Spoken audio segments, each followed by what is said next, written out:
Hello दोस्तों, कैसे हैं आप सभी। आशा करता हूं कि आप सभी स्वस्थ होंगे, प्रसन्नचित्त होंगे। शिव महापुराण के आज 18वें अध्याय में मित्रों हम बंध मोक्ष का महात्म्य के बारे में समीक्षा करेंगे। साथ ही प्रकृति के कौन कौन मुख्य बंधन हैं तथा इन 8 बंधनों के प्रकृति एवं विस्तार की भी चर्चा करेंगे तथा प्रकृति के 8 चक्रों के विस्तार क्षेत्र एवं उनका जो 3 कारण शरीर हैं, जो 3 प्रकार के शरीर हैं, स्थूल शरीर, सूक्ष्म शरीर व कारण शरीर, इन पर इन 8 बंधनों का क्या प्रभाव है, इस पर हम गहनता से आज विचार करेंगे मित्रों। तो मित्रों 18वें अध्याय में शिव महापुराण के बंध मोक्ष के उपाय के बारे में आज हम चर्चा करेंगे। इसको ध्यान से सुनने योग्य है। प्रकृति के 8 बंधनों के कारण ही आत्मा की जीव संज्ञा हुई। जीव संज्ञा से जो है आत्मा को संज्ञा दिया गया। इनसे छूटकर वह मुक्ति को पाता है। प्रकृति के आगे बुद्धि और बुद्धि के आगे गुणात्मक अहंकार और पंच तन मात्रा, यही सब 8 प्रकृति हैं मित्रों। इन्हीं 8 से यह देह और इससे जो कुछ क्रिया हो रही है, इसी का नाम कर्म है।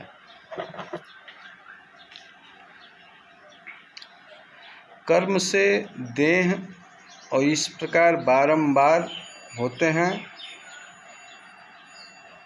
स्थूल, सूक्ष्म और कारण, ये 3 प्रकार के शरीर होते हैं मित्रों। स्थूल शरीर का विस्तार जो है वह स्थूल व्यापार करता है। सूक्ष्म शरीर का विस्तार इंद्रियों का भोग करता है तथा कारण शरीर का विस्तार मित्रों आत्मा के उपभोग के निमित्त है। कर्मों के द्वारा ही यह पाप पुण्य भोगता है और इन्हीं से सुख दुख की प्राप्ति होती है। इस प्रकार मित्रों इस काल में यह जीव कर्म रूपी डोरे से बारंबार बंधकर कर्मों से तीनों शरीर सहित चक्रवत सदैव भ्रमता रहता है।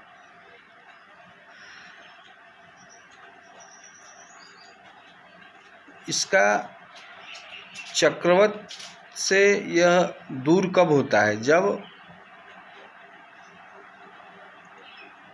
इस चक्रों से जो जीव है उसके अंदर जो आत्मा बैठी है वह शिव उपासना से ही पूर्ण होती है और इसी शिव उपासना के कारण तीनों शरीर सहित यह चक्रवत भ्रमण जो करता है, हमारा जो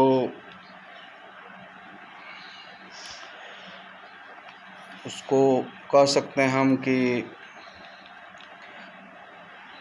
जो जीव के अंदर बैठी हुई आत्मा है वह मुक्त हो जाती है महादेव शिव की उपासना करने से, जन्म मृत्यु के बंधन से परे हो जाता है।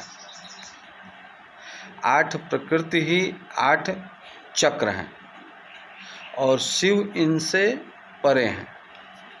वही चक्र करता है मित्रों, शिव ही चक्र करता है। वही 8 को वश में किए हुए हैं।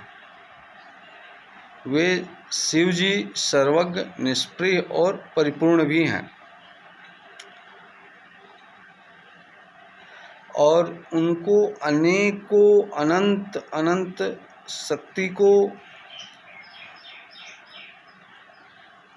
शक्ति के वेद और जितने भी पुराण हैं, जितने भी ग्रंथ हैं, सब उनके अंदर ही समाहित हैं, महादेव के अंदर।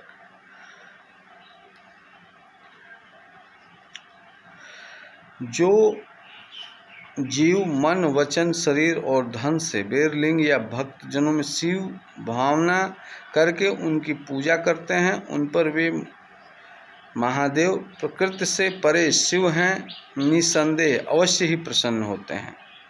फिर तो मित्रों प्रकृति पर्यंत संपूर्ण कर्म उसके वश में हो जाते हैं, जीव के वश में हो जाते हैं, और तब उस प्रकार वह मुक्त और आत्म राम हो जाता है।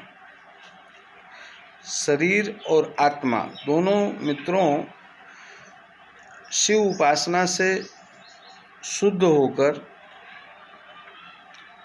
शिव में ही विलीन हो जाती है, क्योंकि तब उसका कर्म देह भी उसके अपने वश में हो जाता है और उसका फिर शिवलोक में वास हो जाता है।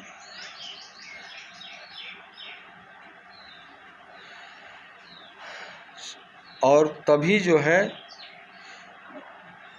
शिव की समानता को प्राप्त कर वह आत्मा निरंतर शिव में विलीन हो जाती है।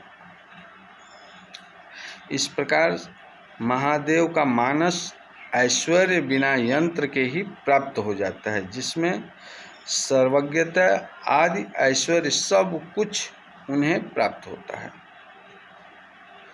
उसी को मित्रों वेद शास्त्रज्ञ सायुज्य मुक्ति भी कहते हैं। सायुज्य मुक्ति के बारे में हम पिछले अध्यायों में चर्चा कर चुके हैं। शिव जी को प्रसन्न करने के लिए शिव जी की पूजा करें, शिव की क्रिया, शिव का तप, शिव का जप करें जब तक सो न जाएं। मित्रों शिव के ही ज्ञान ध्यान और उनके नाम आदि के अभ्यास में लगे रहें और मृत्यु पर्यंत ऐसा ही समय व्यतीत करते रहें।